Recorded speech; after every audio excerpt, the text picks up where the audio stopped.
Ahí ya ven mis diapos, ¿verdad? Sí, doctora. Súper. Vale, 2 minutitos y empezamos.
Listo, niños. Pues hoy vamos a ver el tema de melasma. Este es un tema bien cortito, o sea, yo creo que nos vamos a tardar tal vez 1 hora si acaso, pero es una enfermedad súper común aquí en México. Es de las que vemos con más frecuencia diario. En la consulta tenemos más de uno, entonces pues es un tema que sí tenemos que revisar. Eh,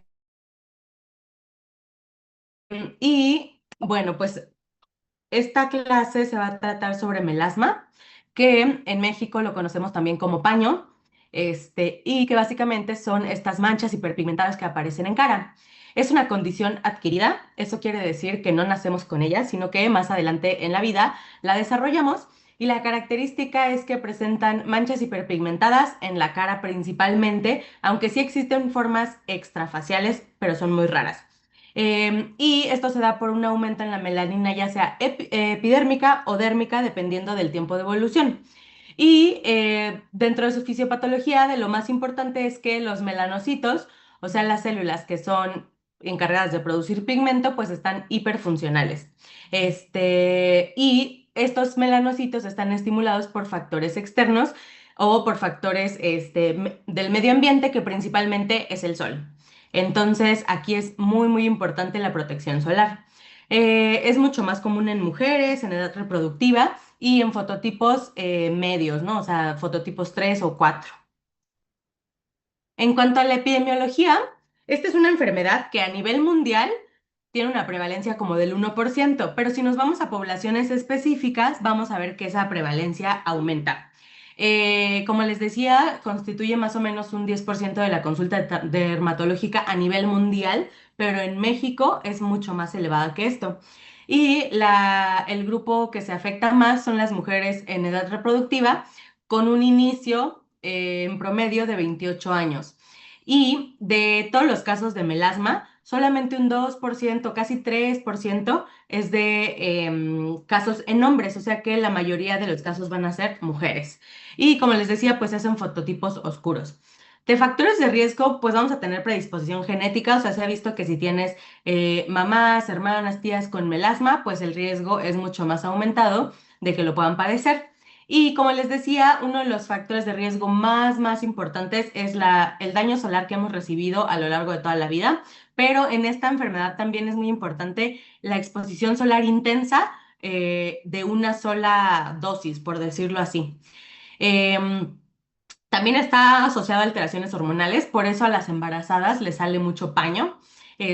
También está relacionado con anticonceptivos orales o algunos otros tratamientos hormonales y también con algunos otros medicamentos que nos pueden dar fotosensibilidad como isotretinoína, doxiciclina, hidroxicloroquina, o sea, hay varios medicamentos que nos pueden dar fotosensibilidad y en algunos casos también cosméticos. Esto es más por una reacción inflamatoria, o sea, si algún cosmético te hace irritación en la piel y luego te expones al sol, te puede desencadenar melasma. En América Latina, pues les decía que es una de las 5 enfermedades dermatológicas más comunes en México. O sea, top 5, melasma, acné, y por ahí algunas otras. Pero bueno, es muy, muy común, o sea, lo vemos todos los días. Esta es una foto de una de nuestras pacientes aquí en la clínica y como pueden ver son estas manchas hiperpigmentadas, café oscuro que afectan principalmente la cara. Les decía que la prevalencia mundial es del 1%, pero si nos vamos a un grupo de riesgo que son latinos y aparte embarazadas, esa prevalencia llega hasta el 80%, entonces es bastante común. Y en general la prevalencia en los latinos es de un 10%. Y más de un tercio de las embarazadas que tienen paño lo van a desarrollar de forma crónica. El resto, después de que se resuelve el embarazo, o bueno, no que se resuelve, que tienen al bebé, se les puede quitar después de unos meses. Pero una buena parte de esas embarazadas se van a quedar con el melasma. La fisiopatología es bastante interesante. Es una enfermedad multifactorial y su patogénesis se conoce poquito. Y eso, como ya lo hemos visto en otras clases, cuando no conocemos bien cómo se da una enfermedad, obviamente tampoco les podemos dar un tratamiento que sea totalmente efectivo. Tiene muchas recaídas por esta misma causa y pues hay muchos tratamientos y ninguno funciona del todo, pues bien, ¿no? Existen más de 300 genes que se han visto involucrados, pero no hay ninguno así como determinado específicamente. Y como les decía, pues hay muchos factores desencadenantes, como los que ya mencionamos, embarazo, hormonales, medicamentos, exposición solar y pues la genética. Entonces, esta es una enfermedad que tiene tratamientos muy largos, que además los pacientes tienen muchas recidivas. Aquí son pacientes con los que tenemos que tener una muy buena plática para explicarles cuáles son las causas, por qué está sucediendo y explicarles que a lo largo de los años pues vamos a tener exacerbaciones y remisiones, ¿sale? Y estas son pacientes que no pueden suspender sus tratamientos porque si no lo más probable es que el melasma regrese. Y en cuanto a la fisiopatología, se consideran estos 5 puntos esenciales. El primero es la activación inadecuada de melanocitos. Segundo, agregación de melanina y melanosomas en la dermis y la epidermis, aumento de los mastocitos y la elastosis solar, alteraciones de la membrana basal y aumento en la vascularización. Entonces vamos a checar cada uno de estos. Ok, entonces, la activación inadecuada de los melanocitos. Normalmente los melanocitos son células que ya hemos visto antes, que están en la capa basal de la epidermis, y ellos son los encargados de producir la melanina y esa melanina la guardan en vesículas, y esos melanosomas se llaman, son los que se distribuyen a través de los dendritos hacia la epidermis para dar el pigmento. Ahora, la melanina se produce a partir de la tirosinasa a través de varios pasos metabólicos y llega hasta feomelanina y eumelanina, que al final son los que nos dan el pigmento. Estos melanocitos son los que determinan el fototipo, o sea, qué tan clara o oscura va a ser nuestra piel, y también dan protección contra la radiación UV. Eso es, la melanina se dispone alrededor de los núcleos de las células para protegerlas de la radiación, como si fuera una sombrilla. Entonces, esa es su principal función. Ahora, como les decía, la melanina pasa de los melanocitos hacia los queratinocitos a través de sus dendritos en melanosomas, que son esas vesículas llenas de la melanina. Y lo que sucede aquí en el melasma es que esa transmisión de los melanosomas hacia los queratinocitos está aumentada por factores de neurotransmisión, o por una comunicación parácrina, o sea, entre células, en respuesta a la radiación solar y a la inflamación. Es decir, si tú recibes radiación, las células, los queratinocitos, van a mandar una señal al melanocito para que les mande más melanina y que así se puedan proteger. Y esto está mal controlado y está aumentado en todos los pacientes que tienen melasma. Esa es la primera. Entonces, les decía, cuando tenemos la piel, está la piel normal y si se recuerdan, esta es la epidermis, aquí está la capa basal y decíamos que el melanocito tiene dendritas y que hay un melanocito por cada 4 o 5 queratinocitos basales. Entonces, no hay tantos y están así. Ahora, cuando tenemos la radiación solar, entonces el queratinocito, que son las células que están arriba, reciben esa radiación y pues lo que hacen es pedir ayuda a los melanocitos y activarlos para que el melanocito produzca melanina y entonces de esa forma se puedan proteger del sol. Entonces el queratinocito manda sus señales moleculares, el melanocito se activa, produce melanina y lo manda a través de los melanosomas hacia la piel y entonces es cuando se pigmenta. La melanina se acumula en la epidermis y entonces aparecen las manchas. Ahora, también hay el segundo paso que es la agregación de los melanosomas y la melanina en la dermis y epidermis. Entonces, la primera parte era la activación errónea, ¿no? O sea, aquí esto, cuando el queratinocito manda señales de que produzca más. Y luego ya la melanina se deposita en las células. Entonces, lo que va a pasar es que todos los melanosomas se van a abrir, van a llegar a la dermis y a la epidermis y se van a depositar ahí, sobre todo en la capa basal que decíamos, es esta otra vez aquí. Esta es la capa basal del epidermis, estos son los melanocitos y entonces se van a depositar sobre todo en estas capas y también en la capa granulosa y espinosa, que son las dos siguientes, la granulosa y luego, perdón, la espinosa y luego la granulosa, ¿sale? O sea, de la capa basal para arriba. Además de eso, los melanocitos empiezan a hacerse con más dendritas. O sea, si antes tenían 4 bracitos, ahora se van a hacer 5, 10, 15 bracitos que les van a permitir distribuir esa melanina a más queratinocitos. Además de eso, también se ha visto que los melanocitos que tienen melasma van a tener más mitocondrias, van a tener aparato de Golgi más grande, retículos endoplásmicos mucho más plegados y todo eso lo que nos dice es que es un melanocito que está teniendo una actividad metabólica elevada. Y otra cosa que sucede también es el descenso de los melanocitos a la dermis, que eso se conoce como melanocitos péndulos, que más adelante lo vamos a revisar. Pero básicamente es cuando los melanocitos que deberían estar en la capa basal, ahora en lugar de estar ahí, se caen hacia la dermis, o sea, a la capa profunda de la piel.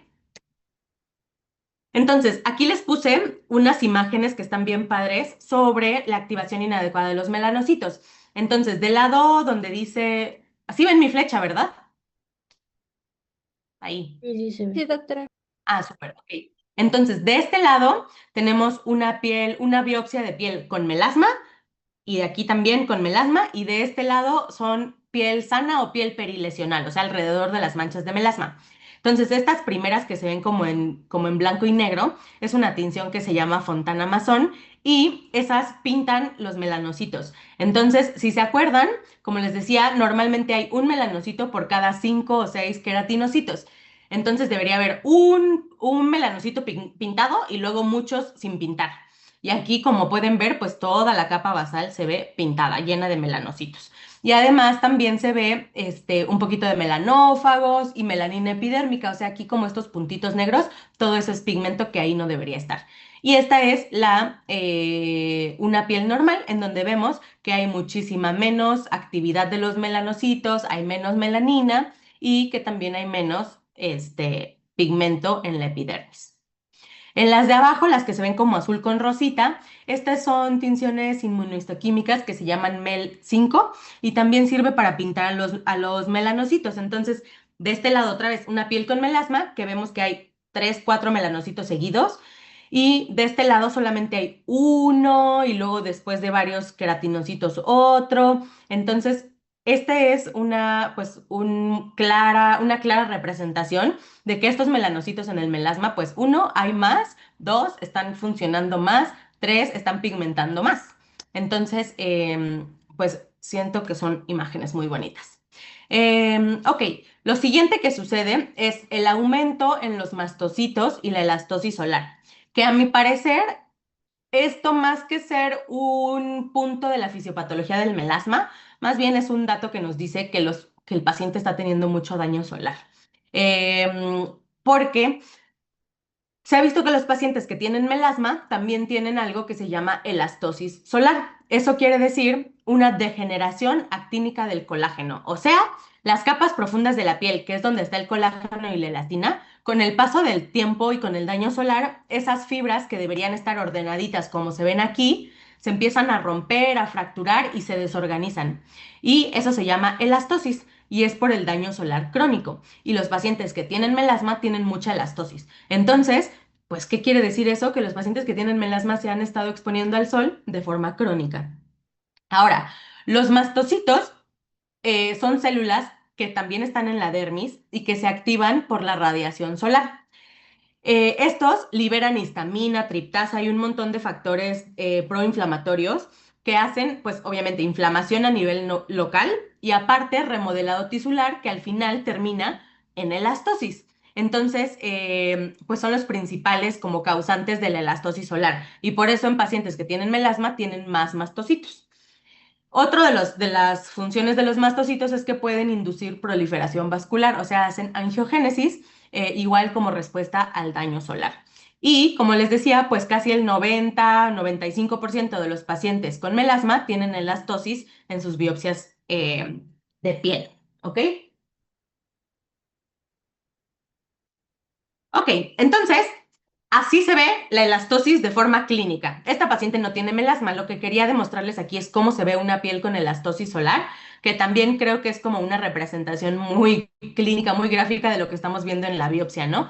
Entonces decíamos, fibras de colágeno y elastina todas rotas, todas revueltas, pues claro que clínicamente eso se va a representar como una piel flácida, una piel con arrugas, una piel irregular. Entonces, solo para que lo tengan en la mente. ¿Hasta aquí alguien tiene alguna duda? Ok. Otro de los puntos de la fisiopatología es la alteración de la membrana basal. Si se acuerdan, la membrana basal es esta capa es la última capa de la epidermis, que es una capita que nos divide la epidermis de la dermis. Y justo en esa capita es donde decíamos que se depositan o se ponen todos los melanocitos. Los pacientes que tienen melasma, esa capa que hace la diferencia entre dermis y epidermis está rota. Y entonces los melanocitos se empiezan a caer hacia la dermis. Y eso sucede por la exposición crónica a la radiación solar, que hace que aumenten las metaloproteinasas, que degradan el colágeno tipo 4 y 6 y fracturan la membrana basal y entonces ocasionan los melanocitos péndulos. ¿Ok? Y entonces cuando el melanocito se cae, ya empieza a depositar pigmento en las capas profundas donde no debería, ¿no?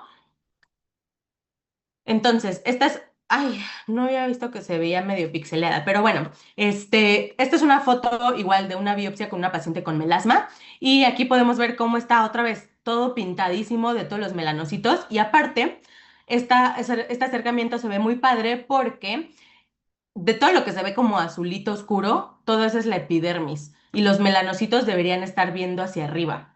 Si se dan cuenta en esta foto, la membrana basal ya no se ve íntegra y los melanocitos empiezan a caer hacia la dermis. O sea, esta bola negra que está aquí debería estar hacia arriba. Entonces, pues son los melanocitos péndulos. Y por último, el aumento en la vascularización. Los queratinocitos que están dañados por el sol producen factor de crecimiento vascular endotelial que cuando las células endoteliales lo reciben, empiezan a proliferar y luego esas células endoteliales liberan endotelina 1 y eso estimula la melanogénesis. ¿Ok? Entonces, indirectamente, pues las células endoteliales también aumentan el pigmento. Además de eso, también pues, se ha visto que los melanocitos tienen receptores para este mismo factor de crecimiento vascular. Entonces, se cree que los melanocitos también responden a este mismo factor de crecimiento y pues parece que también interviene en sus funciones, ¿no? De melanogénesis. Solo que todavía no se sabe bien exactamente cuáles son las funciones específicas de este factor de crecimiento. Y si se dan cuenta, el melasma, además de que se ven las manchitas, también se ve como ese ligero manchadito rojo, como si nos acercáramos con una lupa, aquí se verían como telangiectasias, ¿va? Entonces, hay manchas, pero también hay un poquito de eritema. Entonces, en resumen, el sol primero activa los melanocitos, hace que tengan más dendritas, hace que produzcan más melanina y esa melanina viaja hacia la epidermis y pigmenta la piel. Luego, el sol hace que la membrana basal se rompa y que los melanocitos, en lugar de que estén arriba, empiecen a caerse y pigmenten la dermis de forma profunda. Y por último, las células endoteliales que proliferan por el factor de crecimiento endotelial. Y además de eso, los mastocitos que hacen que tengamos elastosis solar. ¿Ok? ¿Alguna duda con la fisiopatología? Doctora, disculpe, ¿cómo es que dijo que la célula endotelial también contribuía a que haya hiperpigmentación, aparte de lo del eritema? Porque producen endotelina 1, que es activa la melanogénesis. Ah, ok, gracias. Ujú. Ok, vale, entonces, el cuadro clínico principalmente va a afectar la cara en la región centrofacial.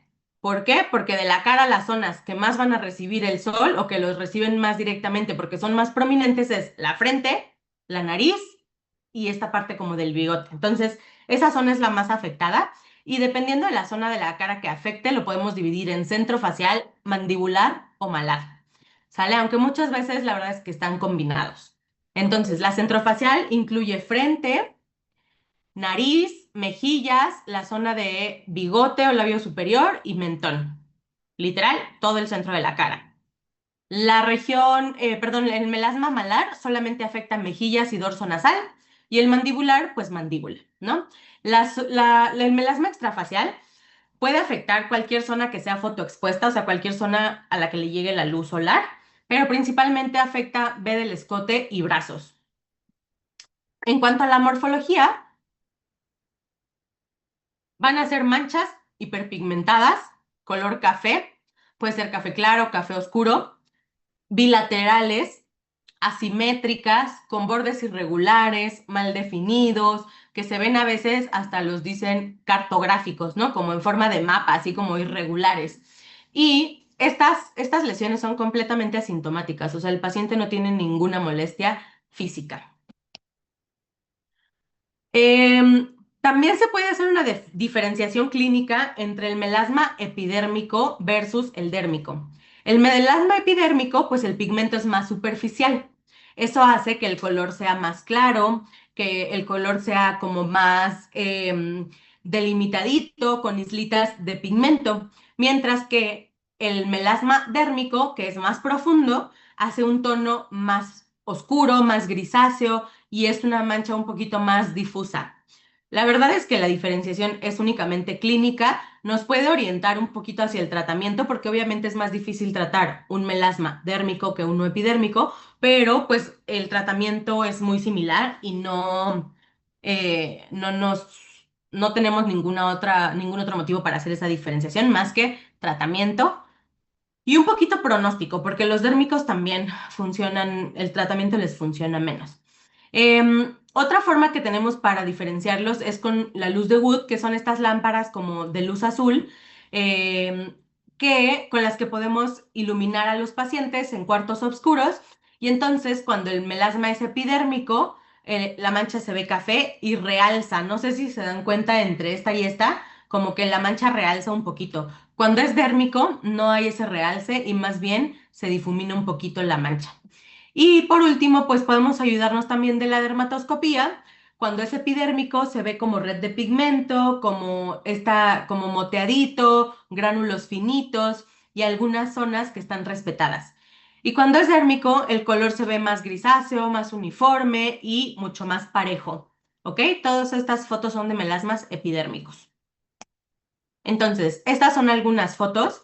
Por ejemplo, en este caso, yo consideraría que todos estos melasmas son dérmicos, porque son profundos, están muy oscuros, de repente medio un poquito grisáceos y aparte la mancha se ve parejita, no se ve como rota, por decirlo de alguna forma, ¿no? Como que toda la mancha parejita. Pero bueno, son manchas hiperpigmentadas, color café claro bilaterales, si se dan cuenta, afecta una mejilla y la otra, bilaterales, pero son asimétricas, o sea, una mancha no es igual a la otra, si la parto en cuatro no son iguales y afecta a las zonas más dañadas por el sol, que por ejemplo en este caso sería malar, en este caso sería malar, en este caso sería centrofacial, miren aquí el área del bigote, este caso sería malar y este caso centrofacial, ¿no? Aquí también la frente. Estos son otros casos. Por ejemplo, yo creo que este melasma es epidérmico porque se ve más difuso, más moteado, a diferencia de este que la mancha está ahí bien puesta, ¿no? Igual que este, se ve así delimitada, toda parejita y esta como que un poquito más difusa, ¿no? Pero lo mismo, son manchas hiperpigmentadas, mal delimitadas, bordes cartográficos. Por aquí un poquito de eritema, de este lado lo mismo, ¿no? Manchas hiperpigmentadas, café claro. Ay, qué feas se ven estas fotos, pero bueno, de este lado un poquito de eritema, si nos acercamos probablemente veamos telangiectasias. Otro caso aquí de melasma malar, vean esta mancha aquí, café oscura, yo creo que este es dérmico. Y aquí otras manchitas igual, ¿no? Probablemente este sea epidérmico porque está un poquito más claro y un poquito menos homogénea la mancha. Otras fotos, aquí melasma en el labio superior, melasma malar, de este lado también melasma em, malar y un poquito mandibular, ¿no? La mancha aquí cartográfica, me refiero cartográfico como esto, ¿no? Como ese borde, pareciera que es un mapa, aquí como que entra, sale y así. Telangiectasias. Y este es el melasma extrafacial, se ve igualito que en la cara, nada más que en el cuerpo, ¿no? Entonces aquí, esta es la B del escote y estos son los antebrazos. No se aprecia muy bien, pero por aquí hay manchitas. Ahora, estas pacientes, a pesar de que son enfermedades que no tienen síntomas clínicos, o sea, no les da comezón, no les da ardor, no les da nada, es una enfermedad que afecta mucho la calidad de vida de las pacientes, como todas las enfermedades de la piel. Afecta mucho la apariencia de las personas, sobre todo de las mujeres. Además, recordemos que son mujeres en edad reproductiva, mujeres fértiles, mujeres jóvenes. Entonces, les afecta muchísimo la calidad de vida, pues el hecho de estar con estas manchas que son muy predominantes en cara, en zonas que son muy visibles. Y de hecho hay muchos estudios con diferentes cuestionarios estandarizados, como el del EQI o uno específico de melasma que han demostrado que estas pacientes tienen más estrés emocional, tienen frustración porque los tratamientos no les funcionan bien, tienen insatisfacción con sus resultados porque tienen recidivas, además les ocasiona vergüenza, depresión asociada a la enfermedad y también pues hace que las pacientes se sientan no atractivas. Entonces, a pesar de que es una enfermedad cosmética, pues también impacta en otras esferas de la vida de las pacientes. Y estas son pacientes que vienen y te dicen, hazme lo que sea, pero quítame estas manchas porque no me siento cómoda, no me siento yo, me hace sentir muy triste. Entonces, son pacientes con las que tenemos que platicar bien de los pronósticos, de los tipos de tratamiento, sobre todo de la protección solar, porque hay pacientes a las que les va súper bien, pero se dejan de cuidar una vez el protector solar o pon tú, se van a la playa un día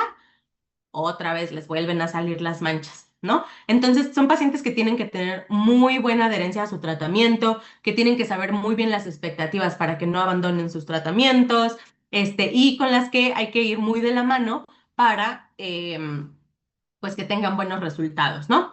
Entonces, aquí les puse otra foto de una paciente que tenemos aquí en la clínica y pues vean, ella tiene un melasma que le afecta toda la cara, o sea, básicamente toda la cara. Vean la frente, esta mancha hiperpigmentada, color café oscuro, en las mejillas igual, ¿no? Bastante remarcado. Aquí tenemos telangiectasias. Esta es una paciente que trabaja en el campo, que ha tenido daño solar toda su vida, pero que acababa de tener un hijo. Y entonces, un hijo más estar en el campo todo el día, pues claro que vamos a terminar con melasma. Esta es otra paciente, esta es una otra paciente igual que tenemos aquí en la clínica. Si ven en estas fotos se ve toda la mancha hiperpigmentada que le afecta toda la mejilla, un poquito en labio superior, un poquito en labio inferior, por aquí la frente también se ve toda la mancha hiperpigmentada, eritema, telangiectasias, y lo mismo, ¿no? Es una paciente que le gusta cuidar su apariencia, que le gusta arreglarse, ponerse las pestañas, ponerse las uñas, pintarse el pelo, y vienen y tienen estas manchas, pues claro que a estas pacientes les va a ocasionar una alteración en su calidad de vida. O, por ejemplo, esta otra paciente que también es de la clínica, en donde otra vez las manchas, pues son muy evidentes, ¿no? Y que afectan toda la cara. Vale, el diagnóstico de esta enfermedad es clínico. Punto. O sea, no hacemos más. No necesitan estudios de laboratorio porque no están asociados a otra enfermedad. Eso es una cosa muy importante, porque muchas veces cuando el paciente va con un médico de primer contacto, a veces les dicen que tiene que ver con el hígado, con el riñón, con otras cosas, y la realidad es que no, es simplemente predisposición genética y exposición solar, básicamente. Entonces no necesitamos hacerle estudios, no necesitamos hacerles biopsia, a menos que nos quede duda diagnóstica y que queramos descartar otras causas de hiperpigmentación. ¿Ok? Ahorita les voy a poner algunas imágenes, pero pues básicamente es encontrar los puntos que nos orienten hacia melasma, que sea mujer, que sea de inicio tardío, bueno, o sea, de inicio en la adultez, que esté asociado a que la paciente empezó un medicamento anticonceptivo o que estuvo embarazada o que fue a la playa y regresó y le salieron. Como todas esos datos clínicos son los que hay que tomar en cuenta para este diagnóstico. Entonces, primero, los datos clínicos, pues que sea una hiperpigmentación adquirida con manchas cafés irregulares, simétricas, bilaterales y en zonas fotoexpuestas. La mayor parte de las veces es asintomático, o sea que si la paciente te dice, no es que me arden muchísimo, se me descaman, me dan comezón, tal vez hay que pensar en algún otro diagnóstico diferencial. Pueden tener ocasionalmente como hormigueo, un poquito de comezón, pero nada muy intenso, ni nada que sea muy relevante. Afecta a mujeres jóvenes, principalmente asiáticas o hispanos, con fototipos oscuros. Afecta la región centrofacial de la cara. Bueno, para evaluarlos podemos hacer algunos cuestionarios que incluyen el tono de la mancha, la extensión, el tiempo de evolución y demás. Podemos ayudarnos de la lámpara de Wood, que ya la vimos hace ratito, de la dermoscopía o de la microscopía confocal, pero eso la verdad es que con fines de ¿cómo se dice? Como de estudiar, pues no tanto en la clínica. Ok, diagnósticos diferenciales. Primero, manchas postinflamatorias. Esta es bien común. Pacientes que tienen acné y se lo andan pellizcando, se les quita y luego llegan manchadas. Aquí, pues, lo que nos va a hacer la diferencia es la historia clínica. Oye, ¿tenías acné y luego se te quitó y ahora te aparecieron manchas o no tenías nada y te salieron después de que te expusiste al sol? Ah, no, pues es que sí tuve un brote de acné súper fuerte hace 3 meses. Ah, bueno, pues entonces probablemente es una pigmentación postinflamatoria. O, por ejemplo, también puede pasar en pacientes que tienen dermatitis. Oye, tenías ahí rojo, te daba comezón, se te descamaba y después se te puso oscuro. Ah, bueno, entonces es una pigmentación postinflamatoria. Segundo diagnóstico diferencial, melanosis por fricción. Esta se ve muchísimo. Es esta melanosis o esta pigmentación de la piel secundaria al tallado crónico. Pacientes que están acostumbrados a tallarse con el estropajo, por ejemplo, en la espalda. La piel, acuérdense que cuando se inflama, tiene dos formas de defenderse. Una es pigmentándose y la otra es haciéndose gruesa. Entonces, si tú le tallas todos los días, pues claro que la piel se va a querer defender y va a ser pigmento. Entonces aquí la historia clínica, ¿no? O sea, preguntarle a la paciente con qué se talla o además también la edad. Sobre todo pacientes que se tallan así muchísimo con los estropajos y zacates y esas cosas, son las viejitas. Entonces, preguntarles, ¿no? O sea, cuántos años tiene, si se talla, con qué se talla y explicar que esa es la causa de sus manchas. De hecho, luego está muy característico que justo la mancha es hasta donde alcanza el brazo. O sea, si se dan cuenta aquí la paciente se talla la espalda y donde no le llega el brazo, por ejemplo aquí, no se pigmenta y más abajo no se pigmenta, ¿no? Entonces, ese es otro dato clínico, ¿no? La zona. normalmente el melasma pues no te afecta ahí, porque ahí no te toca el sol, normalmente estamos vestidos. Líquen plano pigmentado, este también es un diagnóstico diferencial, es un poquito más raro, pero si se dan cuenta aquí la pigmentación es más violácea, no es tan café, es más violácea y un poquito más moteada, y aquí también tienen síntomas, les da ardor, les da comezón y aparecen de un día para otro. En el melasma normalmente es progresivo, aunque hay algunos casos en los que sí, van a la playa un día y al siguiente ya les salieron, pero lo general es que aparezcan paulatinamente. Este es otro tipo de pigmentación que se llama ocronosis. No, discúlpenme, esta se llama melanosis de riel. Esta es una dermatitis por contacto. La melanosis de riel es cuando una paciente se pone algún cosmético nuevo y luego se expone al sol y hace una alergia, como una fotosensibilidad. Pero si se dan cuenta, igual, aquí la piel se ve con escamas, se ve inflamada, se ve roja, y si la vemos al dermatoscopio, pues no se parece a lo que vimos en las fotos previas, ¿no? Entonces, y aquí la historia clínica también, que la paciente estrenó un medicamento, estrenó un maquillaje, se lo puso y al otro día aparecieron las lesiones. Si se dan cuenta, sí se ve como más, hasta la piel se ve acartonada, ¿no? El melasma no se ve así. Ok, tratamiento. Como les decía al inicio de la clase, el tratamiento de esta enfermedad es un verdadero reto, porque hay muchísimos tratamientos, ninguno funciona tan bien como quisiéramos. Además, no todos los pacientes responden de la misma forma a los mismos tratamientos. Además, son tratamientos fuertes que irritan la piel. Entonces, si tienes piel sensible, no los van a tolerar. Entonces, hay que tomar en cuenta muchos factores, ¿no? Tomar en cuenta la disponibilidad, porque en México luego no hay algunos medicamentos, el origen étnico, el perfil de seguridad. Por ejemplo, hay algunos que no se pueden usar en lactancia o en embarazo, y eso es un grupo que está muy afectado por el melasma, la intensidad de la exposición solar y demás. Lo que se recomienda siempre es combinar tratamientos porque con uno solo no va a ser suficiente. Ahora, em, ¿qué será? Marisol Gámez, ¿cuál crees que sea el tratamiento más importante o el primer paso del tratamiento para estas pacientes? Pues regular la exposición al sol, ¿no? ¿Cómo? No te escuché. Sería como regular la exposición al sol.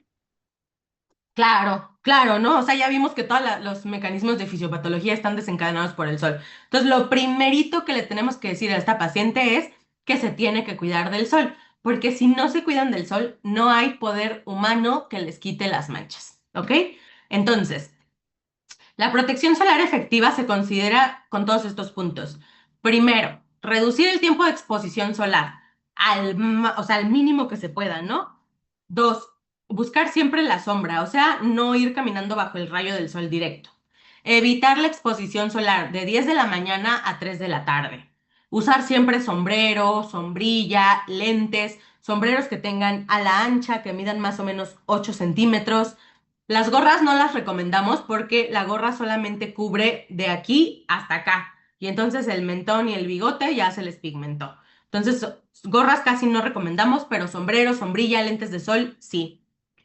Y obviamente el protector solar, que ahí la característica o las características que tienen que tener es que tengan un factor de protección solar de 50 o más, que sea de amplio espectro, o sea, que proteja contra UVB, UVA, luz visible, de preferencia que sean minerales, que tengan color, y estos hay que usarlos durante y después de los tratamientos, y además aplicar la cantidad necesaria con la frecuencia necesaria, que se sugiere que sea, o más bien los estudios de los protectores solares están hechos aplicando 2 miligramos de protector por cada centímetro cuadrado de cara, o sea, una capa abundante y uniforme.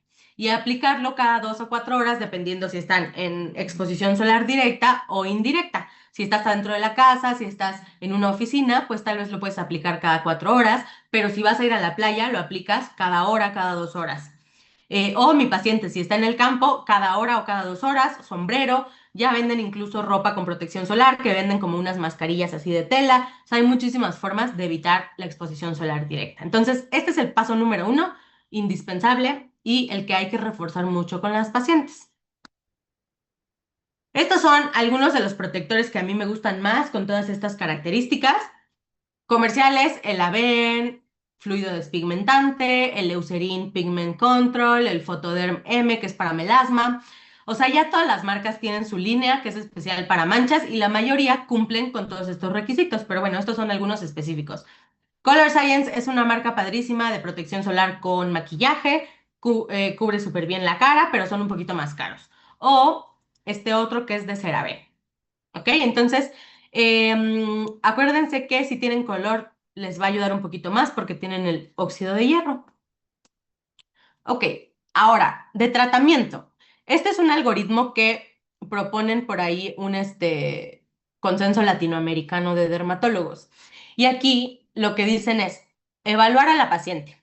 Normalmente, o bueno, evaluar la gravedad del melasma con el MASI, aunque clínicamente no lo hacemos, pero pues clínicamente obviamente puedes hacer la diferencia, ¿no? Si es un melasma leve o un melasma moderado. O sea, si me llega una paciente con este melasma, pues obviamente es un melasma grave o un melasma con mucha extensión, con mucho pigmento. Diferente que si me llega tal vez ¿no? Que es mucho más difuso. Entonces, clínicamente, pues no necesitamos hacer el MASI, sobre todo porque no estamos haciendo estudios científicos ni nada. Pero bueno, entonces evaluar si es leve, moderado o grave, identificar los desencadenantes, que normalmente es el sol, pero también si están tomando anticonceptivos, los tenemos que suspender, si están tomando algún medicamento que sea fotosensibilizante, hay que suspenderlo o cambiarlo, si está embarazada, pues hay que esperar a que tenga su bebé y demás. Identificar los factores desencadenantes y eliminarlos. Si tenemos un melasma leve, lo que hacemos es fotoprotección y tratamiento tópico. Los evaluamos después de 2 meses y si ha mejorado más del 30%, continuamos el tratamiento hasta que se obtenga la máxima respuesta. Y una vez que ya no estamos mejorando con ese tratamiento, que probablemente sean tratamientos potentes, entonces dejamos un tratamiento de mantenimiento con fotoprotección. En el caso de los melasmas que son más graves, damos fotoprotección y tratamientos tópicos, pero además agregamos tratamientos tomados como el ácido tranexámico y tratamientos con tecnología o con procedimientos como peelings, micropunciones, láser, diferentes tipos de tratamientos en cabina, ¿no? Y otra vez, después de 8 semanas, que son 2 meses, volvemos a evaluar. Si mejoró más del 30, entonces podemos continuar el tratamiento hasta que tengamos la máxima respuesta y después mantenimiento. Si no tiene respuesta con estos tratamientos, entonces lo que hay que hacer es reevaluar el caso, cambiar los agentes despigmentantes y asegurarnos de que estamos haciendo el diagnóstico correcto. Tratamientos tópicos. Como les decía, existen muchísimos tratamientos tópicos que tienen evidencia científica. Estos son algunos de los más comunes: arbutina, ácido acelaico, ácido glicólico, ácido cógico o cógico. Y si se dan cuenta, todos estos inhiben la tirosinasa, que son las enzimas que se requerían para producir la melanina. Entonces, inhiben este metabolismo de la melanina y así pues no se produce el pigmento y despigmenta. La arbutina, además de inhibir la tirosinasa, también inhibe la maduración de los melanocitos. La mayoría se ponen 1 o 2 veces al día, sobre todo los ácidos los ponemos solamente 1 vez al día y casi siempre de noche. Y como pueden ver aquí, todos nos pueden causar irritación o dermatitis por contacto. Entonces hay que tener cuidado con eso. Y casi siempre las formulaciones comerciales vienen con combinaciones de varios de estos agentes, ¿no? Entonces, por ejemplo, las derma tiene ácido glicólico al 10, tiene arbutina al 5, ácido cógico al 2. Este gel, por ejemplo, se llama Faith, tiene ácido cógico, niacinamida, vitamina C, acelaico, glicólico, láctico, o sea, tiene una mezcla de todo. El Melascrin, que también tiene ácido acelaico, un poquito de glicólico, o el glicoisin, que viene el ácido glicólico solito. Otros tratamientos tópicos: niacinamida, tiamidol y ácido tranexámico. La niacinamida, otra vez, todos se enfocan un poquito en la parte de la tirosinasa, pero la niacinamida inhibe el transporte de los melanosomas y de los melanocitos, o sea, las vesículas que llevaban la melanina a la piel, a la epidermis, La niacinamida bloquea ese transporte. También reduce la elastosis, tiene un efecto antiinflamatorio y también es, pues, antienvejecimiento, ¿no? Al final del día. Este ingrediente se pone una vez al día. El tiamidol, este es un nuevo ingrediente que se ha estado estudiando últimamente, sobre todo Eucerin con toda la línea antipigmento, todos sus productos tienen tiamidol y se ha visto que tienen muy buenos resultados. La cosa aquí es que los tienen que usar 3 o 4 veces al día. Entonces, es complicado que una paciente se pueda poner una crema 3 o 4 veces al día. Lo bueno es que hay protectores solares que tienen tiamidol y entonces, mientras vas reaplicando tu protector solar, pues de paso vas cumpliendo con la dosis que se necesita del tiamidol. El ácido tranexámico, em, este también, además de que inhibe la tirosinasa, también disminuye los mastocitos y disminuye todos los factores de crecimiento endotelial y la endotelina 1, o sea, el ácido tranexámico funciona muy bien en los pacientes que tienen telangiectasias y que tienen como vascularización aumentada. El ácido tranexámico nos funciona muy bien. Se pone 2 veces al día y otra vez, pueden causar irritación. Y aquí igual les puse algunos que tienen estos ingredientes. El antipigment de Eucerin decíamos que tiene tiamidol. Acelacru tiene ácido tranexámico. El Melab3 tiene niacinamida. Tratamientos tópicos. Estos son los que tienen más evidencia, son los que funcionan mejor, pero también son los que irritan más, los que nos pueden dar efectos adversos a largo plazo y los que no se pueden usar en el embarazo ni en la lactancia. Entonces, lo primero que tenemos es la hidroquinona, que este inhibe la tirosinasa y también inhibe toda la función de los melanocitos. Se pone una vez por la noche, máximo 6 a 8 semanas, o sea, máximo 2 meses. Y como les decía, puede irritar. Existen casos en los que puede ocasionar algo que se llama ocronosis, que es un depósito de pigmento exógeno por el uso prolongado de la hidroquinona. Hay pacientes que usan estas cremas sin receta médica, sin vigilancia médica y la pueden llegar a usar hasta por años. Hay que tener mucho cuidado también con las cremas milagrosas. Hay cremas milagrosas que no viene que tienen los ingredientes, pero cuando los estudian trae esteroides tópicos, trae hidroquinona y cuando usan estos medicamentos por tantos años pueden generar este depósito de pigmento que se llama ocronosis, que es muy parecido al melasma. La diferencia es que la ocronosis no se quita. Entonces, pues hay que tener cuidado con esa parte. Y como les decía, pues no se recomienda en el embarazo. Segundo, la crema triple. Esta es una joya, es una maravilla, la amamos, pero hay que tener cuidado también. Esta es una mezcla que tiene hidroquinona, tiene tretinoína, que es un retinoide, y tiene fluocinolona, que es un esteroide intralesional, esteroide tópico, perdón, de alta potencia. Entonces, nos ayuda inhibiendo la tirosinasa, además es antiinflamatorio, además inhibe la proliferación de los queratinocitos o más bien los va descamando más rápido, aumenta el recambio celular, reduce la transportación de los melanosomas, inhibe a los mastocitos, es antiinflamatorio, o sea, nos ayuda con muchos de los puntos de la fisiopatología del melasma, pero otra vez, es muy irritante, o sea, la verdad que pocos pacientes lo toleran. Dos, si te irrita, te va a salir peor porque entonces vas a tener pigmentación postinflamatoria y no se puede usar en el embarazo y no se puede usar por tiempos prolongados. ¿Sale? Entonces, estos máximos 6 a 8 semanas, a veces los dejamos un poquito más, pero los vamos bajando poco a poco o los vamos, sí, como disminuyendo paulatinamente, ¿no? Sobre todo el triluma, porque si lo suspendemos de golpe, pueden tener recaídas, ¿no? O rebrotes del melasma.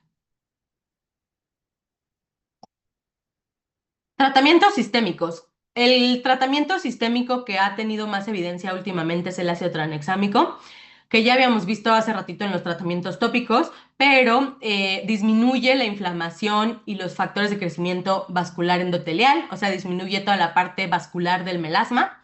Se pueden tomar de 500 hasta 750 miligramos al día, 2 veces al día, pero nos puede dar algunos efectos adversos. Cefalea, hipomenorrea, malestar abdominal, irritación cutánea transitoria, pero tiene muy buenos resultados, o sea, disminuye el melasma desde un 10 hasta un 40%, pero hay que tener cuidado también con la suspensión del tratamiento porque pueden recaer.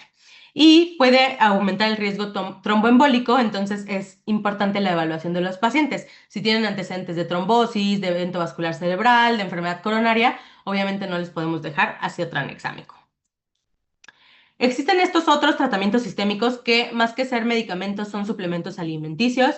Por ejemplo, el Polipodium leucotomos, que es como el Heliocare 360, las cápsulas, el glutatión o los carotenoides, que estos van a actuar como antioxidantes y van a potenciar la protección solar. Tienen evidencia débil, variable, entonces no sería de primera línea, sería como algo extra para pacientes que estamos dándoles ya tratamiento completo con otras cosas. Entonces, aquí les puse una tabla para que vean todos los mecanismos fisiopatológicos del melasma y todos los tratamientos que hay. Entonces, hablando de tratamientos tópicos, por ejemplo, hidroquinona. Eh, Más bien, para no irnos a todos los niveles fisiopatológicos de la enfermedad o no tienen efecto en todos los factores fisiopatológicos, actividad elevada, pues. O sea, hay algunos que sí lo disminuyen un poquito, pero no tanto, ¿no? Entonces, por eso tenemos que combinar, ¿sale? Hay que combinar los tratamientos para que tengamos un buen resultado. Y la idea es poner tratamientos que tengan diferentes puntos en los que funcionan o diferentes mecanismos de acción para que podamos atacar al melasma desde diferentes puntos de la fisiopatología. También podemos hacer tratamientos con procedimientos en cabina o en consultorio como láser, luz pulsada, peelings y todo eso, pero hay que tener mucho cuidado porque estos también son inflamatorios y hay mucho riesgo en nuestra población de que tengan pigmentación postinflamatoria y que entonces pues nos salga todo al revés. Aquí les puse, ya para terminar, algunas imágenes de las pacientes que les mostré. Por ejemplo, esta paciente, aquí podemos ver que tiene bastante mejoría en sus manchitas del melasma. Esta es una foto de frente. Miren esta mancha que llegaba aquí toda la mejilla y aquí ya se va fragmentando. Eso es un dato de buena respuesta al tratamiento. Cuando la mancha se ve completa es al inicio y cuando se va respondiendo al tratamiento se va fragmentando. Entonces, creo que aquí las imágenes no se notan muy bien, pero bueno, como que se va rompiendo la manchita y luego ya el cuerpo la va degradando. Esta es la otra paciente que vimos. Entonces aquí tenía toda la mancha en toda la mejilla, incluso esta región temporal, en párpado, y pues aquí ya muchísimo más difuminada, ¿no? A pesar de que tienen muy buena respuesta al tratamiento, el melasma nunca se quita al 100%. Lo más que podemos lograr en ocasiones es un 80-90%, pero siempre queda como una sombrita. No sé si la llegan a ver aquí un poquito. Y esas sombritas, si te expones al sol, otra vez se van a pigmentar, ¿no? Entonces, esta es la otra paciente que vimos al inicio. Esta es una paciente que le dimos ácido tranexámico tomado, ¿sale? Tratamiento tomado y triluma por 2 o 3 meses y tuvo una respuesta buenísima, pero también tuvo muy buen apego a la protección solar, ¿sale? Entonces, sí se pueden lograr buenos cambios, pero nunca al 100% y siempre podemos tener recidivas si el paciente no se protege. Y listo. No sé si tienen alguna duda. Ah, Yo tenía una duda, doctora, pero voy a buscarla porque ya no recuerdo dónde fue. sí, no te preocupes, me mandas un mensaje. ¿Alguien más tiene alguna pregunta?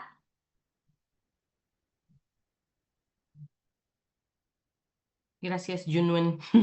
Bueno, listo, niños. Entonces, nos vemos el siguiente miércoles, ¿vale? Y Gracias, encontré que era Dime, sí. dime. En el líquen plano pigmentado es el que dijo que aparece así como de un día para otro, No, ¿no? esa es la melanosis de riel, o sea, la postinflamatoria. El líquen pigmentado sí tarda un poquito más, es el que se ve más violáceo, más morado. y más reticulado Ah, ya, ok. y Y les da en la síntomas. melanosis, ay, perdón. En la melanosis entonces es la que dijo que era como igual por sol, pero como porque se pusieron otra cosa nueva, ¿no? Exacto. Sí, la Ah, bueno. melanosis de riel básicamente es una dermatitis por contacto que se exponen al sol y luego se pigmentan. Ah, ok. Muchas gracias. Sí, Naomi. Listo, pues nos vemos el otro miércoles.